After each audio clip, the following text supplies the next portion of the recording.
किसको मारा था? राम जी ने ताड़का मारा था। महाराज ठाकुर जी ने किसको पहले मारा था? पूतना को। तो देखिए कितना सुंदर दृश्य। श्री सुखदेव जी महाराज कहते हैं प्रभु राम ऐसे ही हैं, पर शांत स्वभाव के हैं।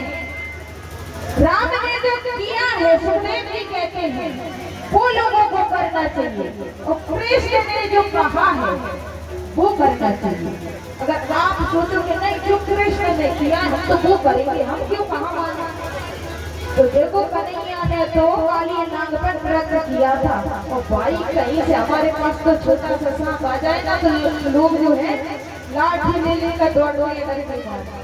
तो हम ठाकुर जी की बराबरी नहीं कर सकते। जो कृष्ण ने कहा है वो करो, और जो राम ने किया है वो करो, वो अपने जीवन में उतारो। और श्री सुखदेव महाराज राजा परीक्षित से कहते हैं हे राजा, कथा बहुत पावन है, समय कम है।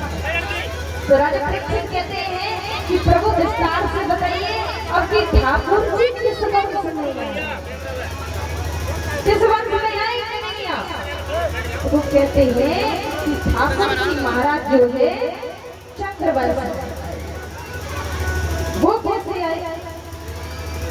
तो इधर जैसे इतना सुनते हैं तो सुखदेव जी महाराज कहते हैं हे राजा परीक्षित, महाराज जी इसलिए चंद्रवंश में आए, ऐसे आए विस्तार से सुनिए कि नारायण के पुत्र हुए ब्रह्मा, और ब्रह्मा के पुत्र हुए अंत्री, अंत्री के हुए चंद्रमा, चंद्रमा के हुए बुध, बुध के हुए पुरर्वा, पुरर्वा के हुए छह पुत्र आयु, सुतायु, सतायु, जय। महाराज कहते हैं एक और तेजस्वी जो है उनके आगे जो है तेजस्वी प्रतापी राजा हुए, नाम हुआ गांधी। गांधी महाराज का कोई पुत्र नहीं था, एक बेटी थी जिसका नाम था सत्यवती, जो कि सिरजी ऋषि को ब्याही गई। अब देखिए गांधी महाराज को कह नहीं सकते सिरजी ऋषि कि दामाद हमारे यहाँ पर पुत्र नहीं है तो कोई जड़ी बूटी दे दे। इसलिए गांधी महाराज की पत्नी अपनी बेटी से कहती है सत्यवती से कि बेटा तुम कहना तो बहुत जो है बड़े ज्ञानी संत हैं, तो वो जड़ी बूटी बनाएंगे जिससे तुम्हारे भाई भी हो जाएंगे। सत्य कृषि उनकी भावना को समझ जाते हैं तो वो दो जड़ी बूटी बनाते हैं, एक अपनी पत्नी के लिए और एक अपनी सासू माँ के लिए।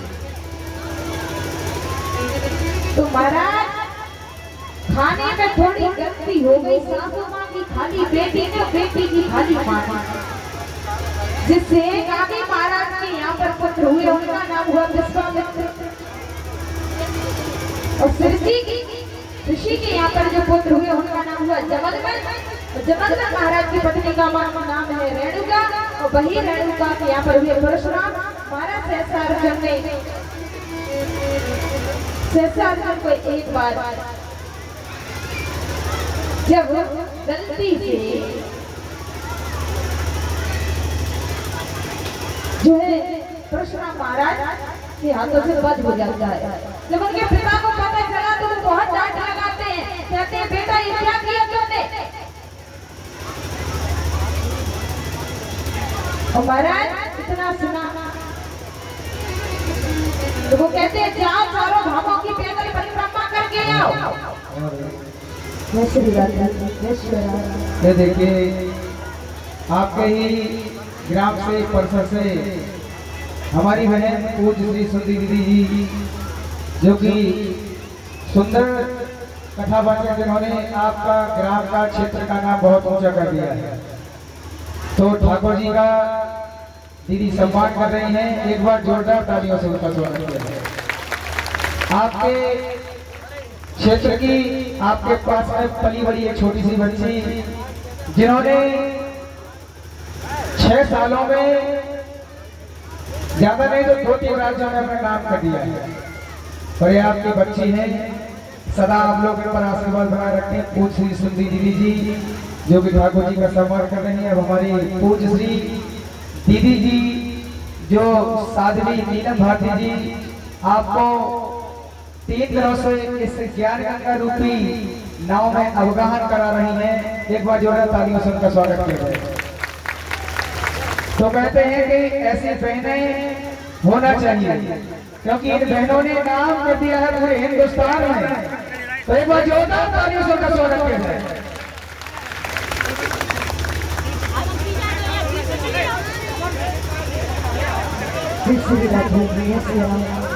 देखिए हमारी जो बड़ी दीदी जी यहाँ पर आई है, तो हम तो उनसे पहली बार मिले हैं, कभी उनसे मिले नहीं इससे पहले।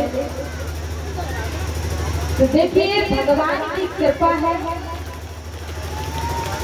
ऐसे ही हमारा काम है आप सभी को भगवान से जोड़ सके, क्योंकि भगवान की कथा आज तक कोई नहीं कह पाया है। कोई कह पाया है? कोई नहीं कह पाया। लेकिन प्रभु की जो थोड़ी सी कृपा हमारे हम जो है लोगों पर हुई है, उसी कृपा के द्वारा हम आपको भगवान से जोड़ने का प्रयत्न करते हैं। और जो है भगवान से प्रार्थना करेंगे कि यहाँ के जो लोग हैं सभी पर अपनी कृपा दृष्टि बरसाए रखें। और हमारी जो पूज्य दीदी जी आई हैं, हमें भी बहुत उनसे मिलकर अच्छा लगा, क्योंकि इससे पहले मिले नहीं तो अच्छा लगा। यहाँ पर आई है कथा श्रवण की उन्होंने, तो ठाकुर जी करें कि अच्छी कथाएं उनकी चलती रहे ऐसे ही, और आप सभी के ऊपर कृपा दृष्टि बनाए रखे। और हम तो बच्चे हैं, अभी कुछ जानते नहीं है, कुछ गलती से भूल जाए तो माफ कर दो। ये हमारे जय गोपाल भैया दीदी के भैया जो कि सभी का सम्मान कर रहे हैं, हमारे विद्वजनों का, संत जनों का एक बार जोरदार तालियों से स्वागत किया जाए। कहते हैं कि जिस कथा में अगर संत आ जाए तो वो कथा सार्थक हो जाती है। संत बड़े परमात्मा शीतल इनके अंग और तपन हो जावे और दे दे अपनो अंग। तो जिस कथा में अगर संत आ जाए तो समझ लो कि उस कथा में उद्धार होना ही होना है। बोलिए संत भगवान की, तारक महाराज की। जय श्री राधे, जय श्री राम, जय श्री राधे। समय बहुत कम है, इसलिए संक्षेप में कथा श्रवण करेंगे। तो सभी बड़े भाव के साथ कथा श्रवण कर रहे थे कि जब सहसा अर्जुन मारे जाते हैं तो जमदग्नि कहते हैं परशुराम जी से कि बेटा इतने अच्छा नहीं किया, जाओ पैदल चारों धामों की परिक्रमा करके आओ। तो परशुराम जी जाते हैं और इधर सहसा अर्जुन के पुत्र थे वो जमदग्नि महाराज तो परशुराम महाराज लौट कर आते हैं तो उन्हें बहुत दुख होता है, कष्ट होता है, बहुत दुखी होते हैं वो। तो महाराज कहते हैं वो बहुत ही कष्ट होता है और उसी समय वो प्रण लेते हैं। परशुराम महाराज जब अपनी माता को देखते हैं कि वो बहुत बलात्कार कर रही है, छाती पीट पीट कर रो रही है, तो परशुराम महाराज प्रण लेते हैं और कहते हैं कि मैं वचन देता हूँ कि आज से 21 बार में जो है धरती को क्षत्रियों से विलीन कर दूंगा। महाराज ऐसा ही आगे एक और प्रताप तो भी नाम हुआ नहुष महाराज के 6 पुत्र थे, यति याति अयाति सयाति व्यति फिर याति महाराज थे, उनकी पत्नी का नाम था देवयानी और महाराज उनकी जो छोटी पत्नी थी उनका नाम था सर्वष्ठा। बड़ी पत्नी के पुत्र हुए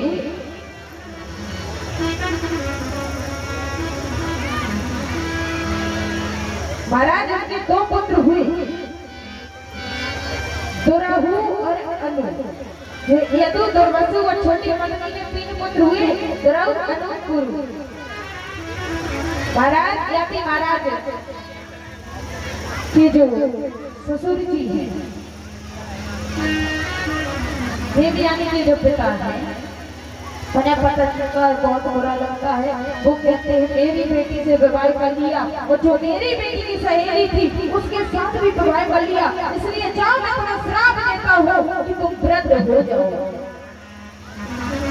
या फिर महाराज कहते महाराज आपने श्राप तो ठीक दिया है, पर सोच विचार कर अगर जब मैं वृद्ध हो जाऊंगा तो कष्ट मुझे नहीं तुम्हारी बेटियों को होगा। तो वो कहते हैं कि जाओ तुम अपनी एक पुत्र की आयु ले सकते, युवावस्था ले सकते हैं।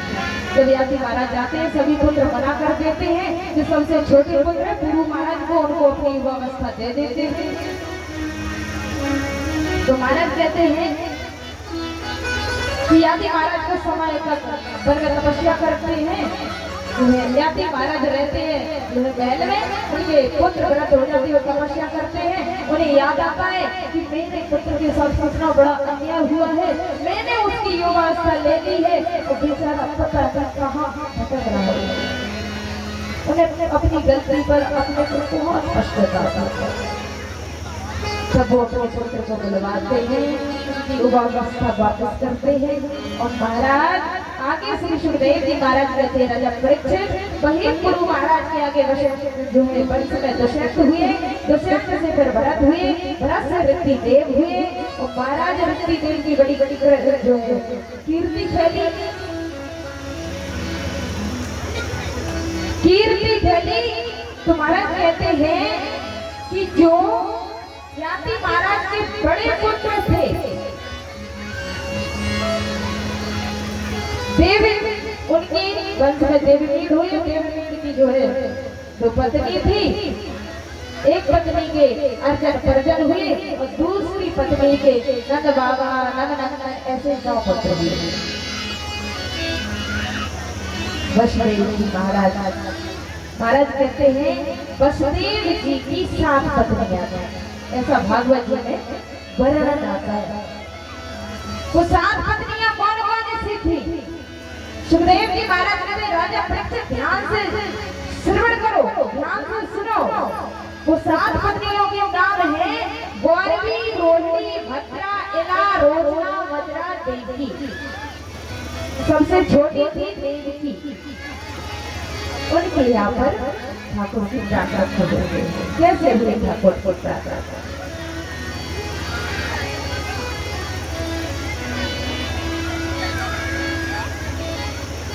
महाराज कैसे हुई उनकी यहाँ पर प्रकट? कहते हैं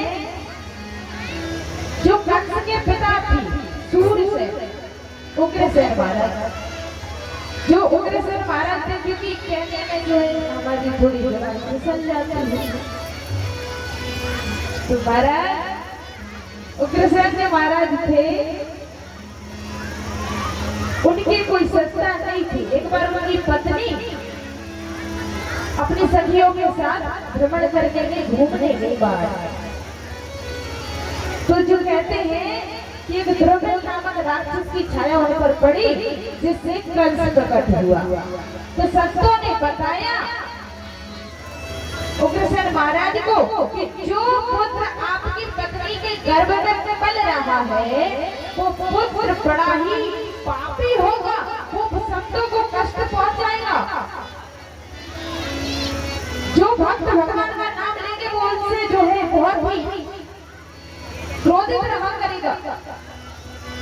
और महाराज इतना सुना तो उग्रसेन महाराज डर जाते हैं, क्योंकि कौन पिता चाहता है कि उनका पुत्र ऐसा हो, वो डर जाते हैं। जब उनके पुत्र हुआ कंस हुए तो महाराज कहते हैं उग्रसेन महाराज संतों को कहते हैं क्या करते, अगर इसकी मृत्यु करते हैं तो बाल हत्या का पाप लगेगा, और छोड़ते हैं तब भी बहुत हानि, क्या करें? तो संत कहते हैं कि एक काम करो, ना तो मृत्यु करेंगे और ना ही इसे छोड़ेंगे। तो उग्रसेन महाराज को सुंदर उपाय बताते हैं। वो लता पताओं में लपेटकर गंगा जी में उस पुत्र को प्रवाहित करते हैं। उधर जो नंद बाबा के पिता है सूर्यसेन महाराज, वो स्नान कर रहे थे तो वो जैसे ही डुबकी लगाती और बाहर आती तुरंत उस पुत्र के दर्शन हुए। पुत्र दिखाई दिया, उस पुत्र को लिए और अपने महल में आते हैं और रानी से कहते हैं कि देवी हमारे परम सौभाग्य है, भगवान की कृपा है, देखो आज भगवान ने एक और पुत्र दे दिया, एक और पुत्र दे दिया। और महाराज जैसे ही इतना सुना तो जो सूरसेन महाराज है वो नंद बाबा और जो है वसुदेव जी महाराज और कंस का साथ पालन पोषण करते हैं। लेकिन बड़ा होता है जब कंस पता चलता है कि मैं इनका पुत्र नहीं हूँ, मेरे पिता तो उग्रसेन महाराज है, वो अपने पिता के पास आते हैं और महाराज संत जो हवन यज्ञ कर रहे थे उनके पास आते हैं और कहते हैं यज्ञ हवन बंद करो, अब यहाँ का महाराज आ चुका है, यहाँ के राजा आ चुके हैं, अगर हवन करना है तो हमारे नाम से करो। हमारे ओम कंसेश्वराय नमः, नाम लेना है हमारा लो, भजन करना है हमारा करो। जब संत मना करते हैं तो कंस उन्हें बहुत हानि पहुंचाते हैं। उग्रसेन महाराज कहते बेटा ये क्या कर रहे हो, इन्हें हानि क्यों पहुंचा रहे हो। जैसे ही उग्रसेन महाराज की जो है बात को सुना कंस उन्हें कारागृह में डाल देते हैं। अब उनकी बहन जो चचेरी बहन देवकी है, कंस ने विचार किया क्यों ना अपनी बहन का विवाह करके फिर ठीक से जो है रहेंगे, राज्य चलाएंगे।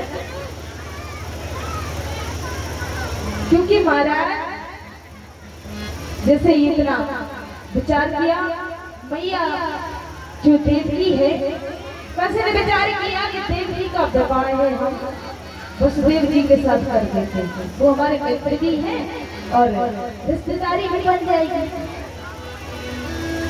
तो महाराज वसुदेव जी महाराज के साथ देवकी मैया का विवाह होता है और जैसे ही विदाई हुई तो विदाई होती है तो माता बहुत विलाप करती है, बेटी को भी बुरा लगता है तो वो अपने माता पिता को छोड़कर जाती है। ये माताओं से निवेदन है कि थोड़े समय तक और बढ़ जाए। बोलिए जय श्री कृष्ण। तो इधर थोड़ी दृष्टांत की ओर प्रस्थान करते हैं कि आजकल की माताएं कैसी हैं।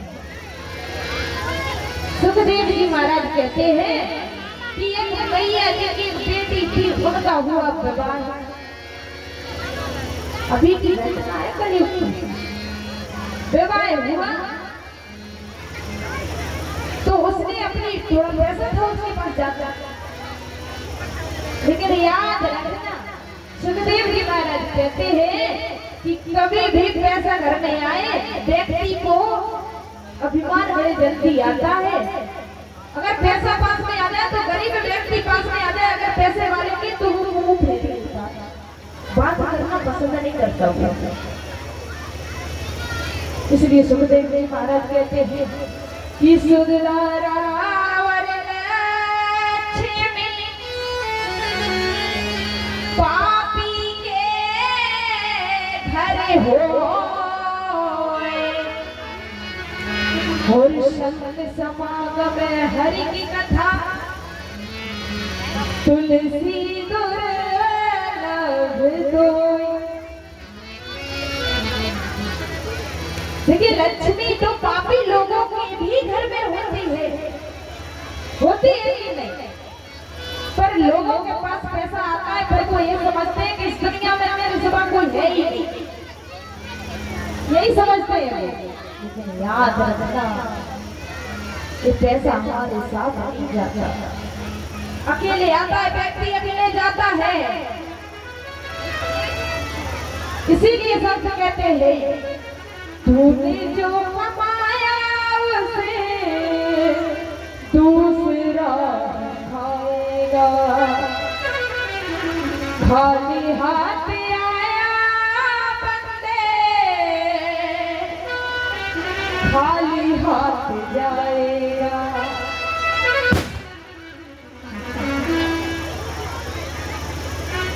अब क्या बताएं कितना डर लगता है, इसलिए कुछ बोल नहीं पाते कि ठाकुर जी हमारे सामने, हमें तो उनका जो है हमें अभी डर नहीं लगेगा। हमारे साथ ठाकुर जी कहते हैं हमें क्यों डर लगेगा। बोलिए जय श्री कृष्ण। तो व्यक्ति अकेला जब में आता है, अकेला जाता है, कभी अकेला चलना पड़े तो याद रखना, याद कर लेना उस दिन को कि व्यक्ति शमशान की तरफ भी अकेला जाता है, उस सिंहासन पर भी अकेला बैठता है।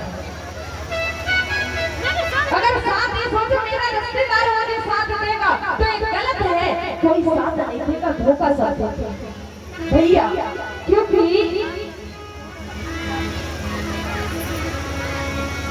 जब पैसा आ जाता है ना तो हमारे रिश्तेदारी अगर दूर की भी हो ना तो वो ये कहते हैं नहीं नहीं हमारे खास है, कहते हैं। और पैसा पास ना हो तो महाराज कई रिश्तेदार मुंह मोड़ लेते हैं, कहते हैं पता नहीं ये कौन है। इसीलिए याद रखना, अगर साथ देना सीखना है तो ताले से सीखो, क्योंकि ताला लग जाएगा एक बार तो ताला खुलेगा नहीं, चाबी नहीं बदलेगा, टूट जाएगा। इसलिए साथ देने का हुनर ताले से सीखो, क्योंकि पेड़ की डाली से गिरता एक पत्ता भी हमें सीख देता है कि जब हम खुद की जिंदगी पर बोझ बन जाते हैं ना तो खुद के अपने ही हमें गिरा देते हैं। इसलिए मेरे प्यारे किसी पर भरोसा मत करो, किसी पर जो है विश्वास मत करो। देखिए स्वार्थ की दुनिया है, एक निस्वार्थ अगर कोई है, निस्वार्थ कोई हमसे प्रेम करता है तो वो हमारी गोविंद है, कन्हैया है। भरत प्रेम करना है तो इनसे करो। तो कहते हैं कि आजकल की माता जी थी तो उन्होंने अपनी बेटी का 5000 का मेकअप करा दिया, 5000 का मेकअप करा दिया और कहा बेटा तुझे ससुराल में कोई दुख नहीं है, इसलिए बिल्कुल भी मत रोना। अब बेटी क्या करे, उसने कह दिया ठीक है मम्मी जी। और महाराज जब विदाई का टाइम आया तो उसकी सहेलियां आई, आप भी तो जाती होगी गिफ्ट करके, जैसे उसकी भी सहेलियां आई और जैसे ही सहेलियां आई तो उसने कहा कि देख विदाई का समय हो गया है तो रोना शुरू कर दे। उसने कहा देख मुझे रोना तो आता है, ये मेकअप इतना महंगा कराया है, ये मेकअप खराब हो जाएगा इसलिए मैं नहीं रोती। तो सहेलियां कहने लगी देख इन नियम है, ये विधि का विधान है, लोग क्या कहेंगे कि विदाई हो रही है और ये कैसी जो है लड़की है, ये रो भी नहीं रही, इसे दुख ही नहीं है अपने माता पिता से छड़ने।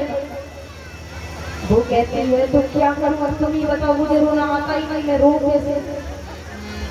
तो एक सहेली कहती है मैं कोई उपाय सोचूं। तो महाराज को हम सर से जो झंडू लगाते हैं ना वो लाता है, जैसे ही वो झंडवाल लाई तो उसकी कहती अब आंखें खुलवाई और झंडुआ उसकी आंखों के अंदर लगा दिया। अब महाराज वो बड़ी झंझना आवे, अब जैसे झंझना आवे तो उसके आंसू आवे। माता जी आती है, ये क्या कर रही है, मैंने मना करा था ना, रोने को मना किया था कि रोना मत, क्यों रो रही है, समझ में नहीं आता। तो मैंने बोल दिया कि ससुराल में कोई कष्ट नहीं है, फिर भी रोने लगी। और महाराजा को क्या कहे कि मुझ पर क्या गुजर रही है, क्या बीत रही है। अब महाराज वो रोए जा रही, आंसू आए जा रहे, वो बहुत रुमाल से बार-बार पहुंचने का बार-बार आ रहा। तो ऐसी आजकल की माताएं हैं। देखिए पहले पत्नी हुआ करती थी, लेकिन आजकल तो क्या कहते हैं, अगर माताओं से पूछो कि भैया कौन है, कहेंगी ये हस्बैंड है की वाइफ।